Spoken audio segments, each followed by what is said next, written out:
Um, as mentioned earlier in the Shir, one who decided to begin observing a minhag with full awareness that it was not obligatory must perform Hataras Nedarim if he wishes to discontinue the custom. He must keep in mind, though, that he should not express regret for his previous actions, as he would then appear to be regretting the performance of mitzvah. Instead, he should express regret for treating the custom as a neder, as explained by the Aruch HaShulchan, and then the Hataras Nedarim may be performed effectively. Says the Aruch HaShulchan, the Zesha Kosvu Sheipotech Becharota, that when he comes to undo the neder, that he wants to regret the fact that he was fulfilling a custom. This is not like regret, like all other vows, that he's going back on everything that he did. That normally we've learned that when you have charata, you're regretting the fact that you made a neder. But remember, this is talking about a custom. For example, let's say he accepted a custom to fast when it was not really obligatory to do so. Now, the fasting is a mitzvah, if in some way. So if he makes a statement that he regrets everything he did, then he's going to lose credit for the mitzvahs he performed. Uvidvar mitzvah yefshar lahatel yedei charota meikoro.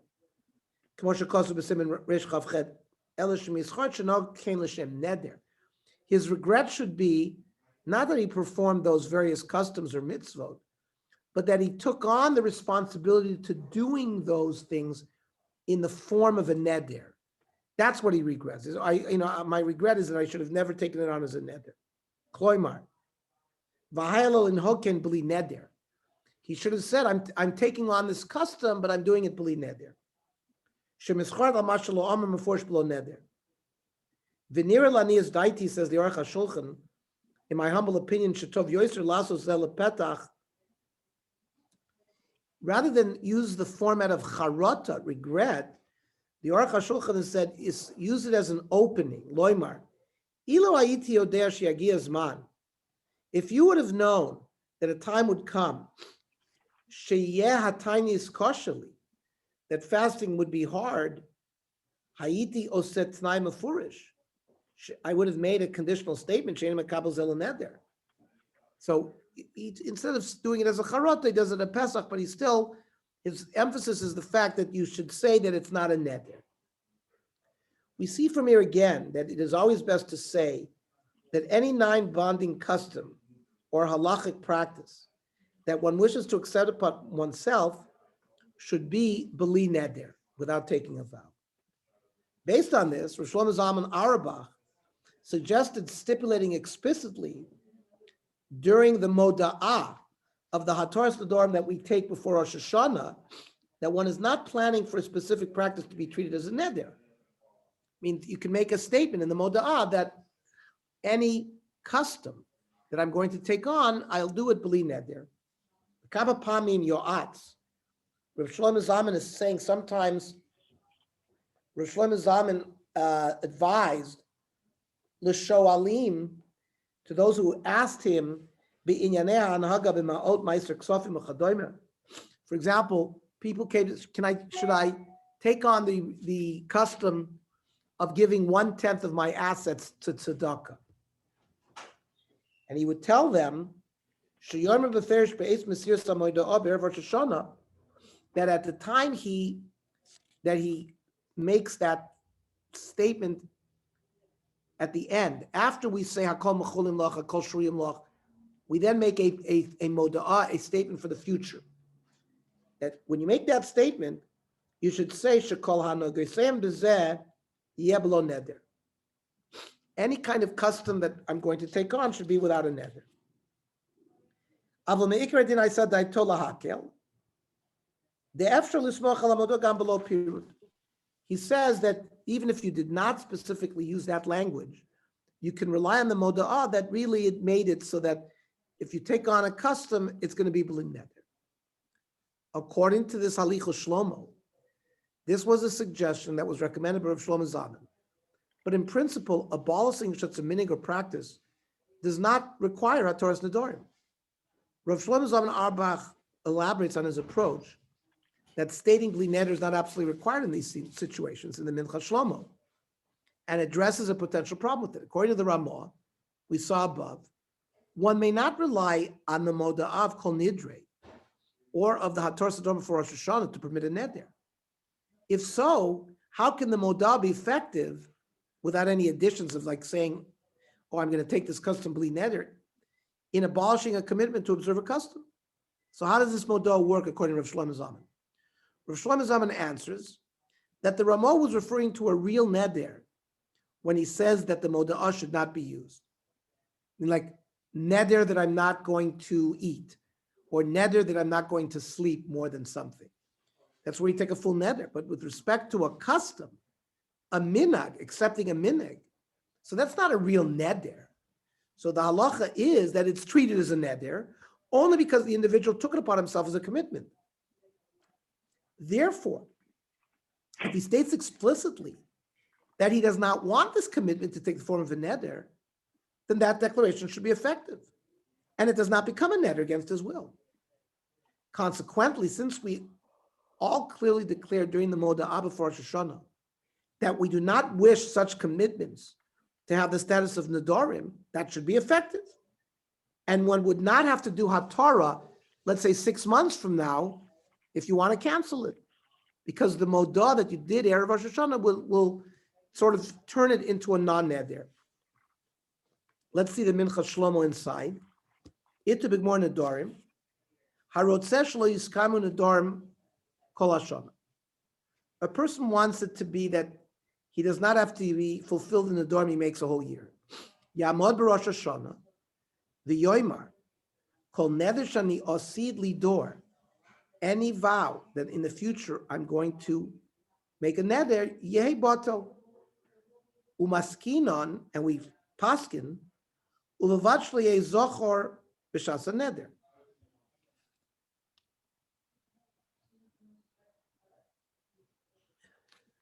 As long as he doesn't remember this at the time that he makes that neder. I am b'shulchan aruch yordeya, siman reish yud aleph. So the Shulchan Aruch said we can't rely on this statement that you make Erev Rosh Hashanah to pater you. Beram nir lanias daiti, but says Rosh Shlomo Zalman, in my humble opinion, let's say a person says, I'm going to learn this perek Gemara, and Nodar Godel Neder Lokei Yisrael, and I'm doing it as a vow in front of Hashem.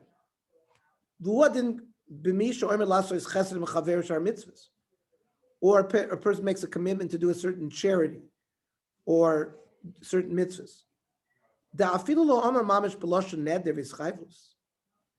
Even if he doesn't say Neder Godel Lokei Yisrael, still afilu hachi dino keneder. Mishim drosha de befi chazut stoka, v'adin l'shar mitzvos. But mistaber, the shaper mahani masher gilim lahaslo esper Rosh Hashanah Yom Kippurim. Rosh Shlomo Zalman says it does work. That which we make a conditional statement on Erev Rosh Hashanah Yom Kippur by kol nidrei, the eina rotza klal shehei neder.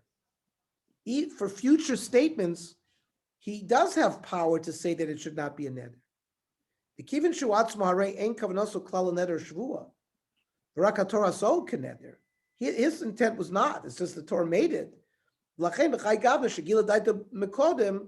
he reveals his intent before, and he makes a statement, he doesn't want it to be a neder. Why should we say why do we say it stays in the neder? Even against a conditional statement he made at the beginning of the year. Why should that be? He says,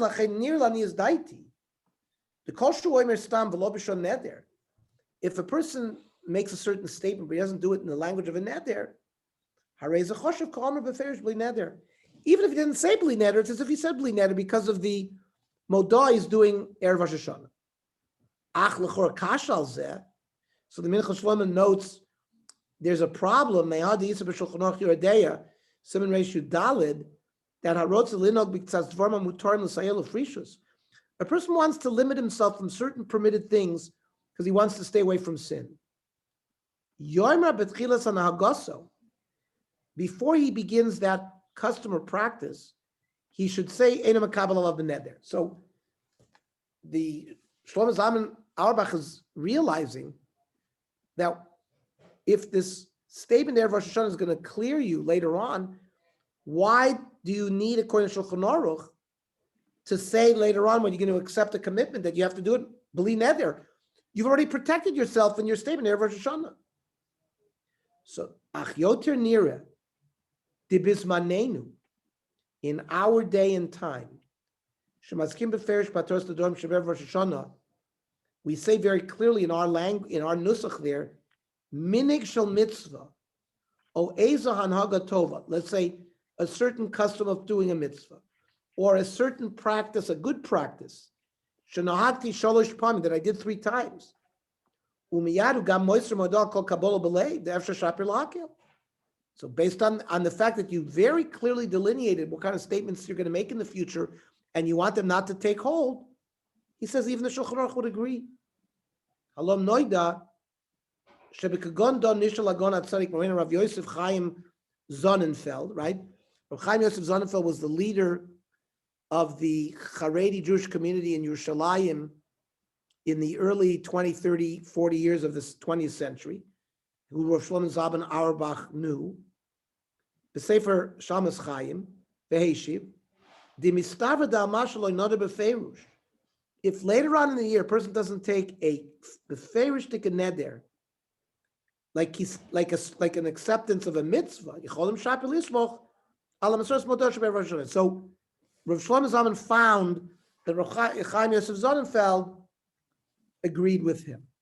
By the way, Rav Chaim Yosef Sonnenfeld and Rav Kook went together in 1914, 1917, that period of time, or maybe they went on a Tzurba train together to the Galil, and they visited multiple kibbutzim of the Shomer Tzair to try to be makarev them. In the famous book about that trip called the Tshuva Train. It's not called the Tshuva Train, but it's about that Maisa. This was before Rav Sonnenfeld broke with Rav Kook, which was really in 1920 when they laid the cornerstone of the Hebrew University in Jerusalem. Albert Einstein attended as one of the dignitaries. Rav Kook was there as well because he understood that we're going to need engineering in the new state and we're going to need science. But the Rabbanim in Jerusalem, starting from Ariel Diskin and continuing with Chaim Yosef Sonnenfeld, really had placed a ban on secular education. And sort of that was the final straw that the rabbinic group in Yerushalayim that was originally very close to Rav Kook broke with Rav Kook. But Rav Sonnenfeld went with Rav Kook. He's the leader of the Haredi community in Yerushalayim to the kibbutzim to try to be makarev them. It's an amazing story. Now, Hatarat Nedarim in the case of temporary inability to fulfill one's commitment. Let's say you have been doing a certain practice, and this year you can't do it, but maybe you want to continue it next year. Do you need a full Hatarat Nedarim for that? Someone has accepted a customer-worthy practice upon themselves, but is unable to fulfill it temporarily due to extenuating circumstances. Must Hatarat Nedarim be performed here as well? Or is it only required when permanently discontinuing the practice? The Mishnah Berurah writes that ideally one should attempt to perform Hatarat Nedarim in this case as well. Though if it's difficult, there is room to be lenient. Kosef Amagan Avram, the Mokum Sheesh Miktsas Choyli, let's say somebody is ill. Let's say the custom that a person was doing involved a fast. The person was sick. He doesn't need a Torah, says the Mishnah Berurah. Im lo mi shemisana yoser mimasha noagat tzibur.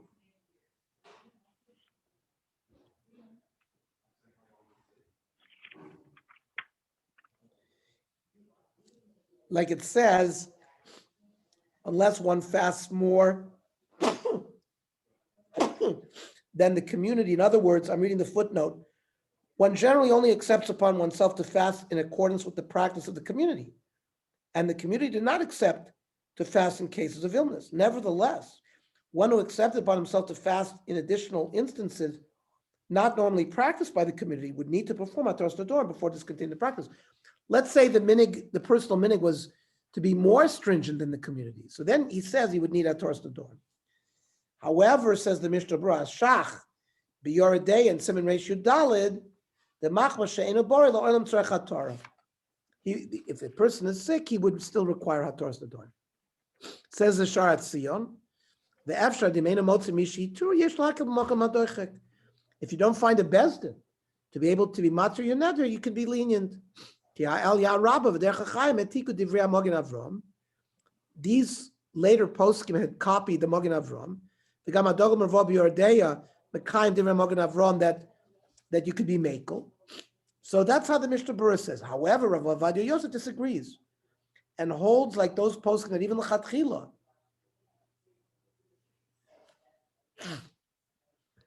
one need not perform Hataras Nedarim for temporarily not observing the custom.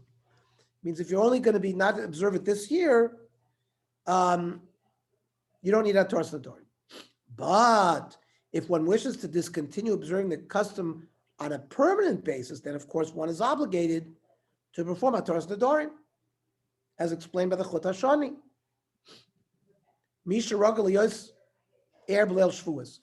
Let's say a person stays up the night of Shvuos to learn all night. And then he decides, you know what? I can't do it anymore. He doesn't need a full Hataras Nedarim one time. However, in as long as he's going to continue his normal custom, to stay up the night of Shavuos.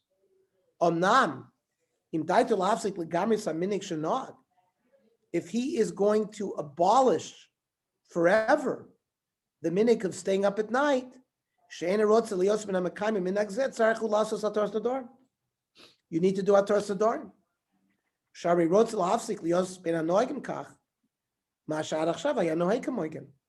Up until now, this was a practice that he did, and now he's breaking it. Let's say a person's custom was to wake up and daven with the Netzach Hamo. And he woke up one morning late or whatever, just one time.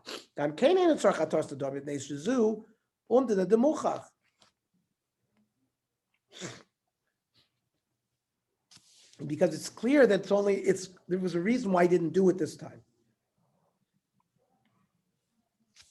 But if a person is going to abandon the practice of davening b'vasikin, then he's saying you need Hataras Nedarim. So this concept that if a person stayed up all night Shavuos and now is not doing that anymore, according to the way we're learning here, it might require Hataras Nedarim, according to the last version.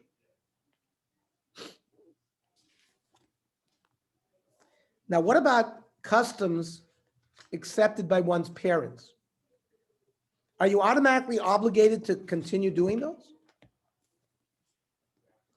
We will briefly examine the status of customs practiced by one's parents and whether one is obligated to continue them. It seems from the Gemara in Pesachim that customs that have been adopted by one's parents are binding upon the children. B'nei Vaishin, this is Masechta Pesachim, we learned this, Daf Nun Amid Beis. They would not travel from Sidon to Tyre, or from Tyre to Sidon, Erev Shabbos. Also, B'nayahu Kamed Rav Yochanan. The children of these people came to Rav Yochanan, Armelo, Ahavtin Efshaluhu. Our forefathers were wealthy. They could afford not to do this travel and go to market from Tyre to Sidon on Erev Shabbos. But Anan lo Efshalon, we need the business, we need to go. Armelo Kvar Kiblu Avusechem Aleim. You can't go. Your forefathers accepted this minig. Shenemar Shma B'ni Musar Avicha V'al Titosh Torah Simech. The Shulchan Aruch, based on this Gemara, in Yordei Reish Yudalid, Kabbalas Harabim Chal Aleim Balzaran. When a community or a public accepts something, it devolves on their children. Even though, let's say, the city didn't unanimously accept something. Even, let's say, a family accepts a certain custom, to make a certain kind of fence around a Torah. Or somebody's coming from out of the city to live in this city, they have to fulfill this takana. The Shulchan Aruch, though, appears to be referring to cases where parents were part of an entire community that accepted or followed a certain practice together. But the Chavos Yair rules that a personal custom adopted by their parents does not necessarily bind the children in all cases, because they're learning that the Gemara that said they had to do it had to do with parents who had joined a community's practice. But if parents did not, it had nothing to do with the community. They generated their own, so that doesn't necessarily have to devolve onto the children. Says the Chavos Yair, Nishalti mibal Torah, v'relukim merabim imachuyev gam ken lenog prishus v'tanisam sheni v'chamishi. Let's say parents used to fast Mondays and Thursdays.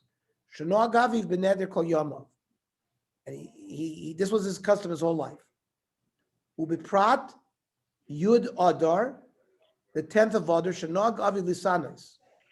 That was the day his father would fast and give charity, because a certain miracle happened to him on that day.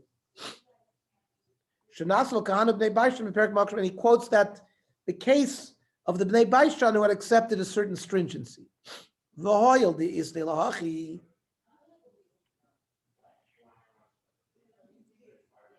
Since we've the way we're learning Yesh Lomer the Dafka Kabbalas Rabim Bekihila the Kviu Yachad. When do we say that children have to follow what their parents did? That if there was a communal acceptance, it's a city that was sort of created it. Which was a city.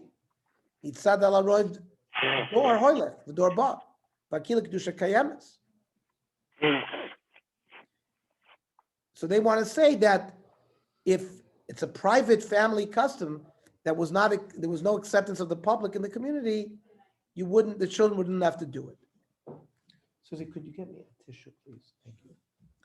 On the other hand, the Piskei Tshuva cites the Zichron Yosef, who disagrees with the Chavos Yair. According to Zichron Yosef, the ruling in the Gemara Pesachim that the children must maintain the minhagim of their parents applies to family or personal minhagim as well, not just communal ones. So we see a machloikas achronim between the Chavos Yair and the Piskei Tshuva, whether or not, thank you,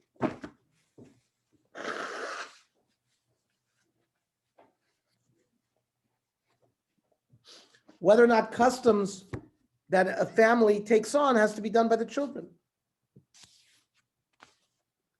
Says the Piskei Tshuva, Ayin b'zeh b'tshuva zichron Yosef, Mashakosov al-dvar v'helo de'ein haben mechuyev lahasnos ban agos. If the father's not required, the son's not required to practice the behavior of his father, zulas mashis no gam ben me'az sheigdil, unless the child had done it himself when he became an adult. Shegilu avois olechos b'tarchayim. If a parent had taught his child that at the age of 13 he should accept a certain custom, then he's already done it. And when the Shulchan Aruch said that when there is a public acceptance of a minig, not just by a family, but by the whole community, then the responsibility is chal on them and their children. And became like a neder for the children.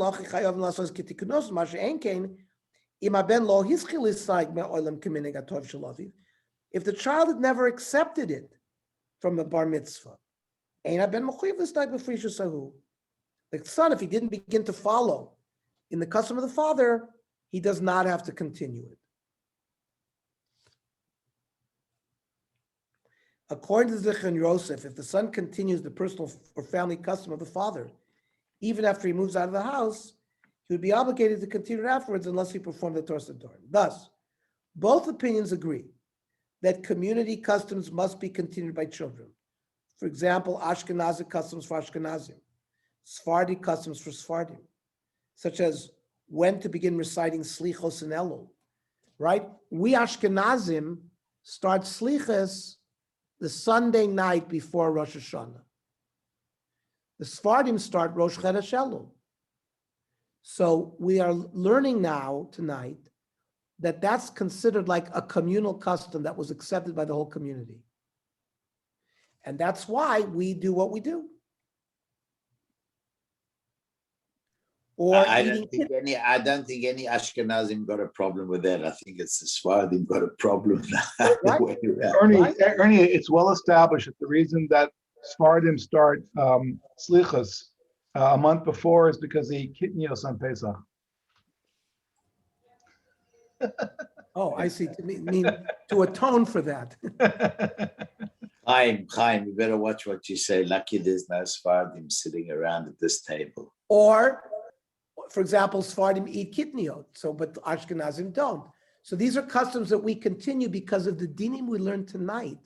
It has to do with Yoredei Hataras Nedarim. I'm not sure everyone recognizes that we do it, and you must continue doing it.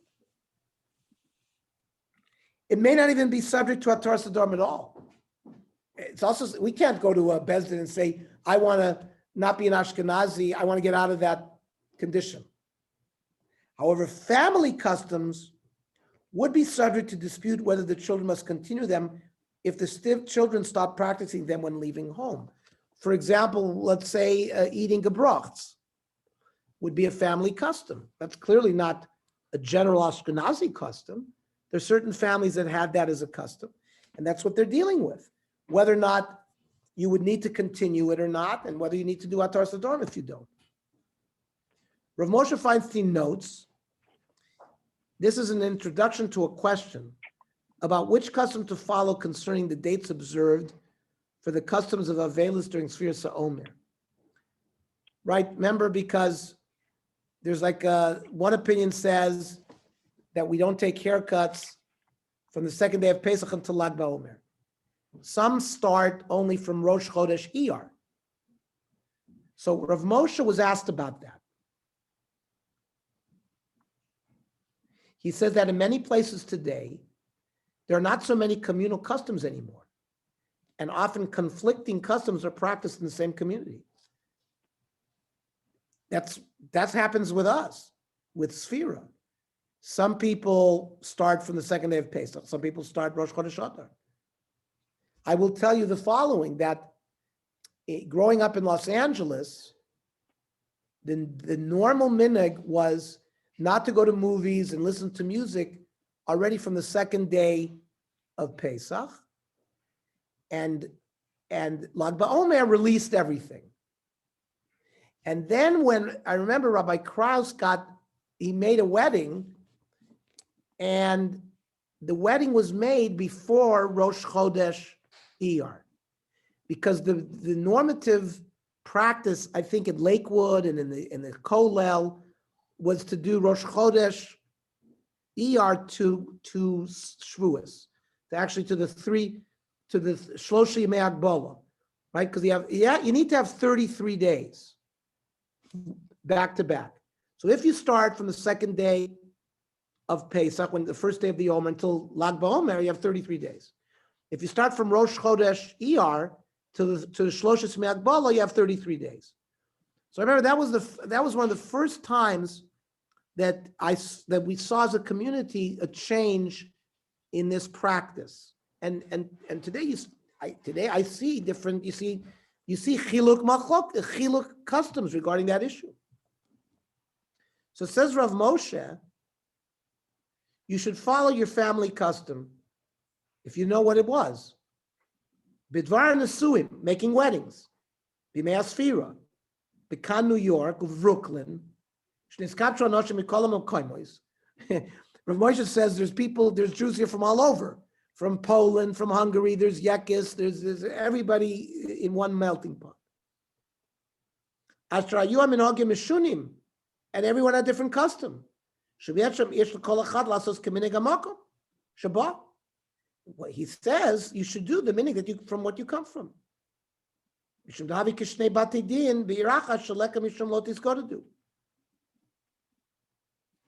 no problem with having agudos, losis go to do.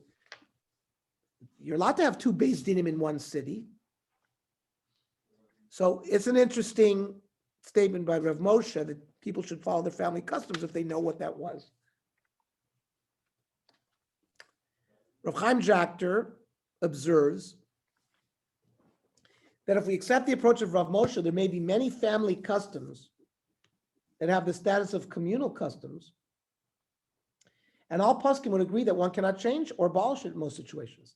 The issue of communal minhagim has been complicated by contemporary circumstances. As Rav Moshe Feinstein wrote, here in New York and Brooklyn, where people have gathered from many different communities where they were divergent minhagim, everyone should follow the minhagim of the place he came from. People are resistant to establishing one custom in the United States, as evidenced by a visit to most synagogues on Chol HaMoed, where one will find some men wearing tefillin and others who are not. In many communities, the situation of two courts in one city prevails, as people retain many of the customs of the communities that their parents and grandparents came from. Thus, even according to Chavos Yair, today, when communal monogamy have not fully emerged in many communities, family practice have to a certain extent replaced them. Only the only problem in Eretz Yisrael that took on a new, in Eretz Yisrael, if you see that some of the minhagim of Eretz Yisrael, there's a melting pot of new minhagim which really have come up, even for the Ashkenazim and the Sfaradim, mostly for the Ashkenazim also. You don't find anybody in Eretz Yisrael, hardly anybody, that would put on tefillin during Chol HaMoed. You don't see it.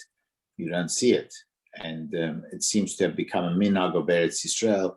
There's also a big movement in Eretz Yisrael, basically with the Kitniot, basically, there's a big push because of all that goes on in Eretz Yisrael. So there seems to be a change in the minhagim also. You go from the family minhagim, but it seems that community itself, Israel, America is different, but Israel has taken on new minhagim. Right? Okay, so I think this is a very relevant topic. People, what is Nedarim? In Bisman Hazeh. But as we saw the last few weeks, there's a lot of practical dinim that apply to us regarding this sugya. I think it was a very interesting sugya to go through the Shulchan Aruch in this. Okay, let's go to page 359, and we'll begin the Hilchos of Sferirat Haomer. I did find some information. We will probably get in the middle. I heard February 28th. They may be mailing out the new. We may get in mid-March the new volume 7s, which continues Yoreh De'ah. But by that time, we'll be learning, because I think we'll finish Sferirat Haomer maybe next week. So then after that, we'll start the COVID. I'll deliver the volumes to everybody, and then we'll go from there. So we're on page 359. We'll review some of the most important halachos of Sferirat Haomer. Mirz Hashem, in about a month, we'll be performing this mitzvah. So we should have in our pocket all the various dinim of Sferirat Haomer as it's practiced today. Before dealing with the practical aspects of the mitzvah, let's study the background of the mitzvah. Sferirat Haomer is mentioned twice. It's in Emor, Dabel bnei Yisrael v'amarta lehem ki savo la'aretz, asher ani nosen lachem, when you come to the land, ukitzartem es kitzira, you will harvest the harvest. V'havesem es omer, then you're going to bring a korban omer, reishis tzirchem ala kohen, the first of the harvest. What will the kohen do? V'hei nifas ha'omer lifnei Hashem. He will wave it. Mimochras ha'shabbos yinafenu ha'kohen. So this places the timing of the waving of the omer, mimochras ha'shabbos. That's going to be the key word. After Shabbos, whatever that means. And then, usfartem lachem. So that has nothing to do with counting. That is a mitzvah of bringing the minchas ha'omer.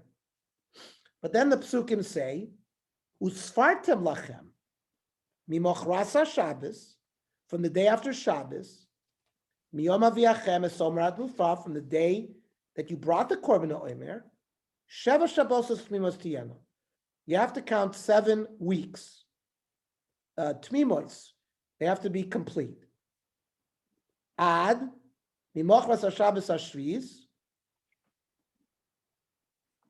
tisfru chamishim yom, until after the 50th day, which will also be mochras ha'shabbos, because 7, if you start mimochras ha'shabbos, you're going to end mimochras ha'shabbos, 40 for the 50th day.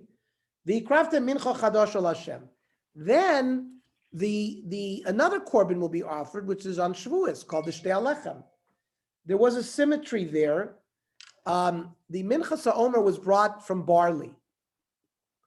The minchas Shtei Alechem on Shavuos was brought from wheat. Now, just like the offering of the minchas ha'omer is going to allow you now to start eating of the new harvest, we learned the dinim of Chodosh a few months ago, right? And the grain that was planted and is now harvested in the new year can only be eaten once the omer is brought. That's regular eating. But you still could not bring korbanos from wheat until the Shtei Alechem was brought on Shavuos. Just like the omer was matir us to eat chulin made out of wheat, but you still could not offer a korban made out of wheat on the Mizbeach. That you could only do after the Shtei Alechem, which was made out of wheat. And the omer is barley. Barley is animal food. Wheat is human food. So we start off, because remember, every day of the omer, as we count, 1, 2, 3, 4, if you look in the Sidurim, it will have the 7 Sfiros. Chesed, Gvura, Tiferes, Netzach, Hod, Yesod, Malchus. So for example, the first day is Chesed Shebechesed.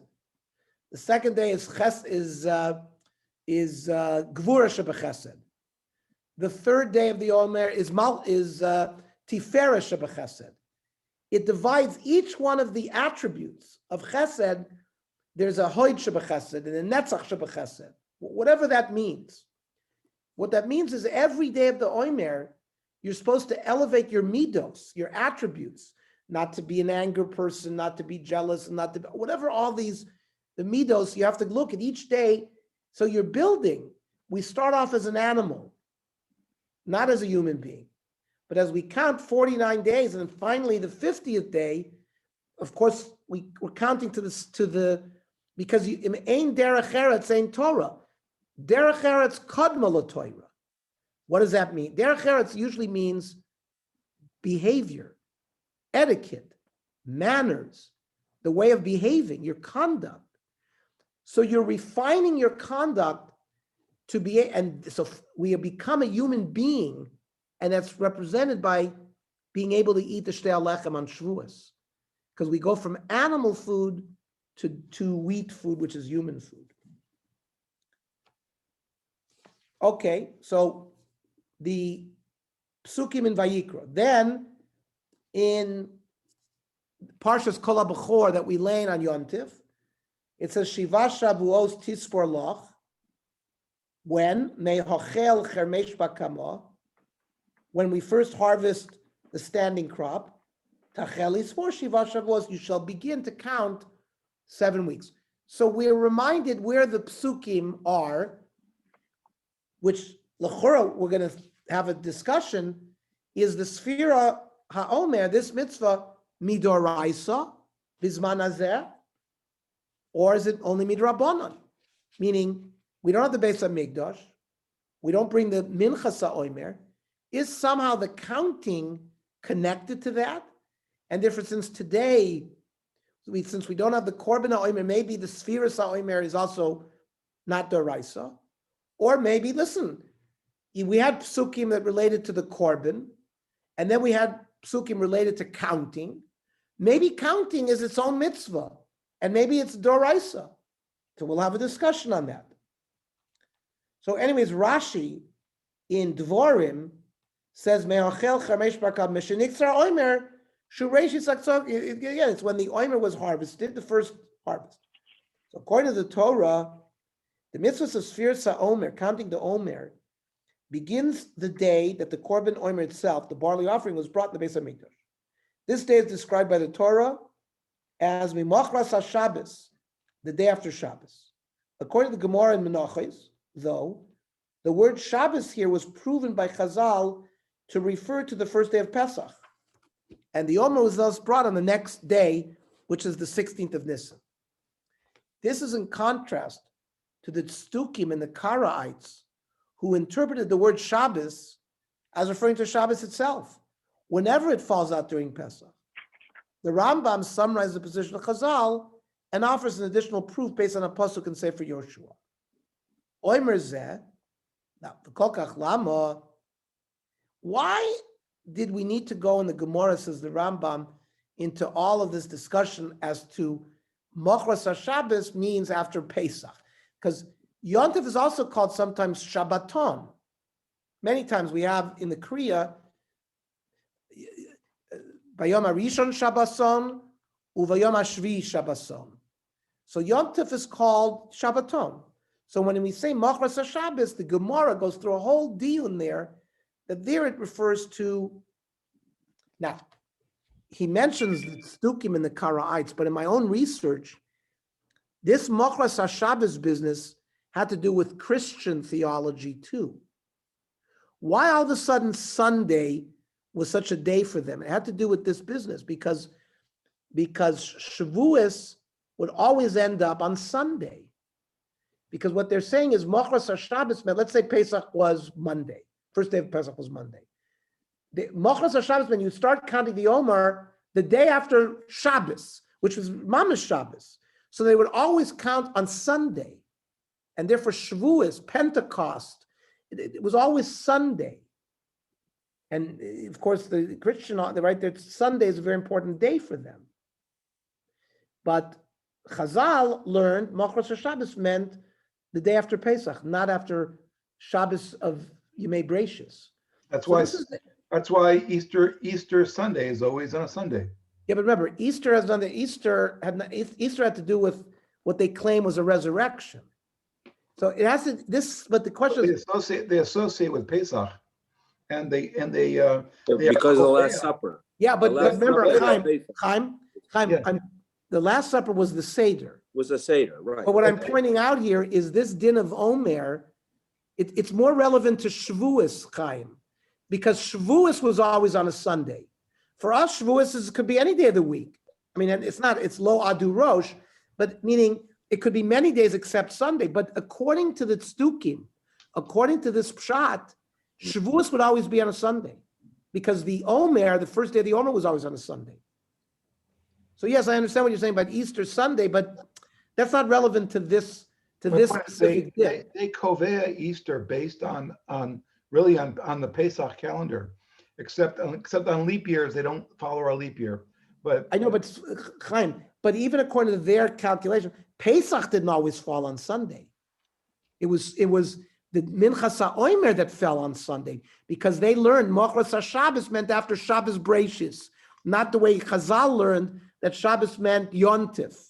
So we hold the 16th day of Nisan because it's the day Machras HaShabbos. Shabbos is referring to the first day of Yontif, which the Torah refers to as Shabbaton. I'm going through, that's how the Gemara proves Machras HaShabbos means the day after Sunday. Okay. It means the day after Pesach. But it's much more relevant to this issue of Shavuos, Pentecost always being Sunday, because that's according to this approach. It was always like that. Yes, of course, the Seder. Remember, so I don't know that all of their theology regarding the resurrection was, I think, it was 3 days after the crucifixion. But so the Leil, according to that shot, I don't know the details. We do know that the what do you call it? The Last Supper was the Seder, because he's passing the cup around, etc. But whether he was taken immediately the next day, which is the first day of Pesach, and then 3 days after that, I don't know whether that abides. We'd have to look at Josephus Flavius. He will tell us that. But this machlokas that they discuss about the Tzdukim and Karaites, it relates to this issue of Sunday in the Christian world as well. That's the point I wanted to make. Let's learn the Rambam.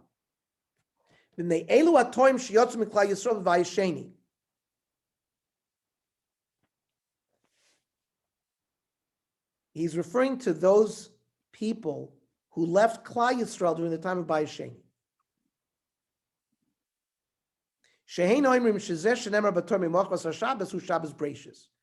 He's referring to the Tzdukim. He might be referring to Christians as well. When it says Machras HaShabbos, it doesn't refer to Shabbos, it refers to Pesach, first day of Pesach.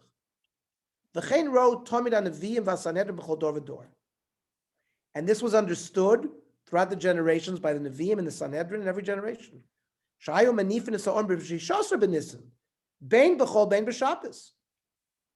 It's whenever Shisha Nasr, the 16th of Nisan fell, no matter what day of the week it was.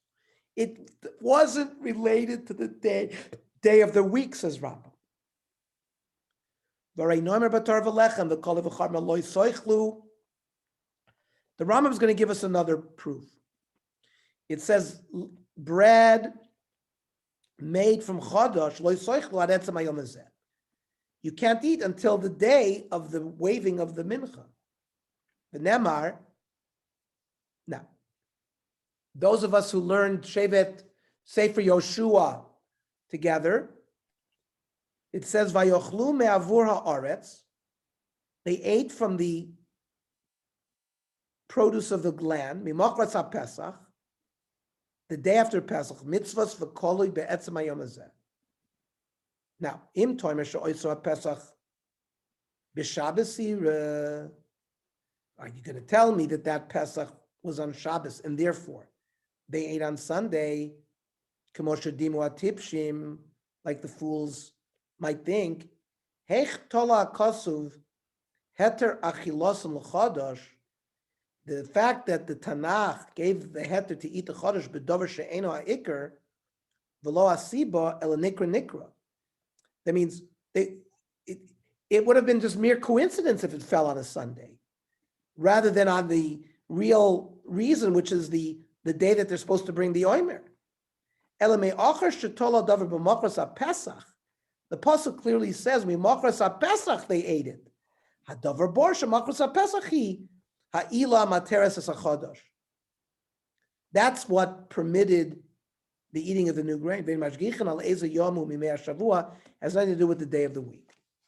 So the Rambam adds a proof that the Gemara did not prove from the pasuk. It's a nice proof from the pasuk in Yoshua. According to the Rambam, one can prove that Chazal were correct because the pasuk in Yoshua states that the Jewish people, shortly after entering the land of Israel, ate the new grain, which is permitted on the day that the Korban Haomer was brought, on the day after the first day of Pesach. Now, if the Korban Haomer is brought on the day after Shabbos, like according to Tzdukim, then it's illogical for the pasuk to refer to the day after Pesach, since that would change every year depending on which date on the calendar Shabbos fell out.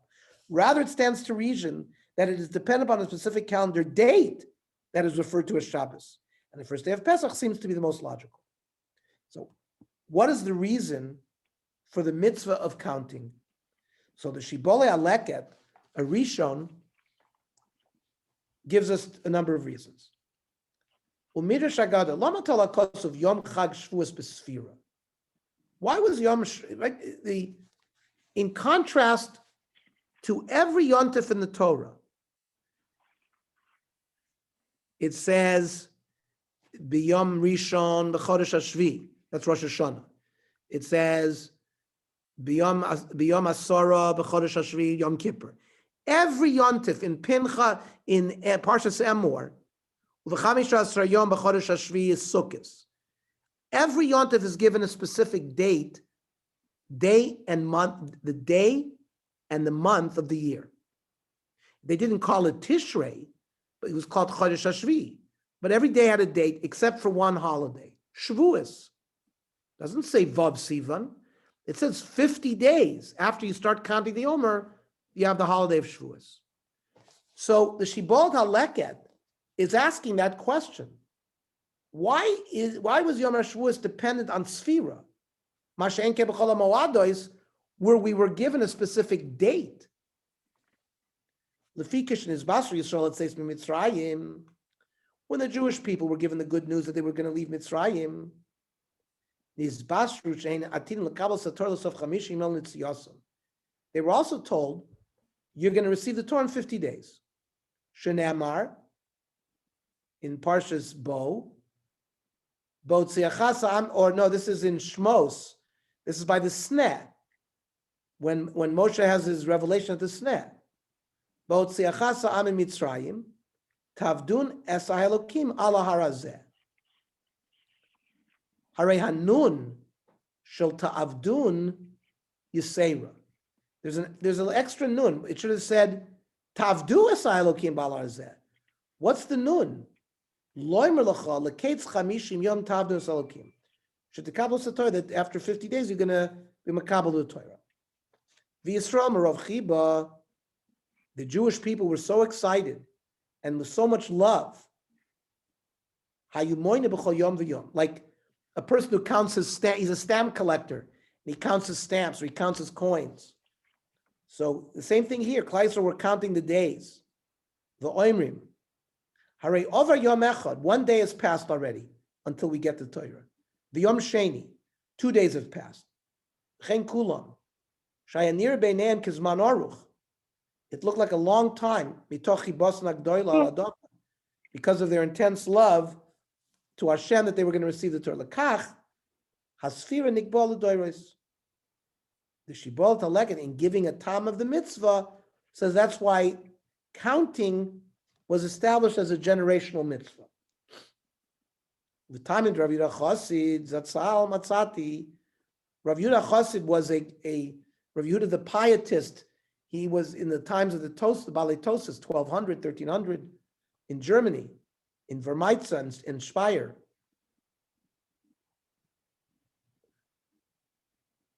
These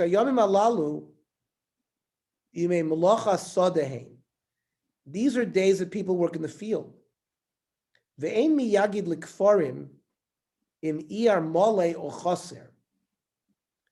Since people were out of the big city, they were out in the villages farming. So eventually, after the end of the month of Nisan, and they had to declare, and then Iyar came. Nisan was always full.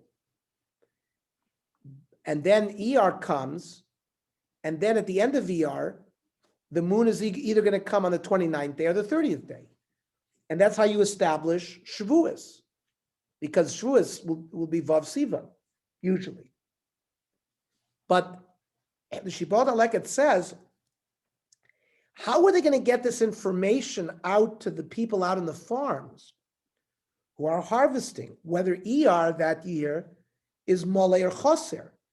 L'kach amra Torah tisper 50 yom. So the Torah made it easy, just count 50 days. We'll know when Shavuos is. According to Shibboleth HaLeket, the first reason for counting is to demonstrate that we are eagerly anticipating the receiving of the Torah, just as our ancestors did after leaving Egypt.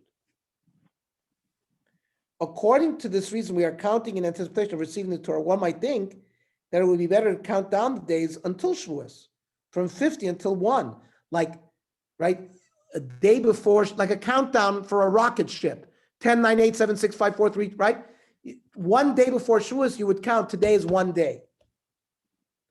This question is well known, and many answers are given to it, including the notion of counting up, symbolizing that we are ascending the ladder of spirituality during this period of time.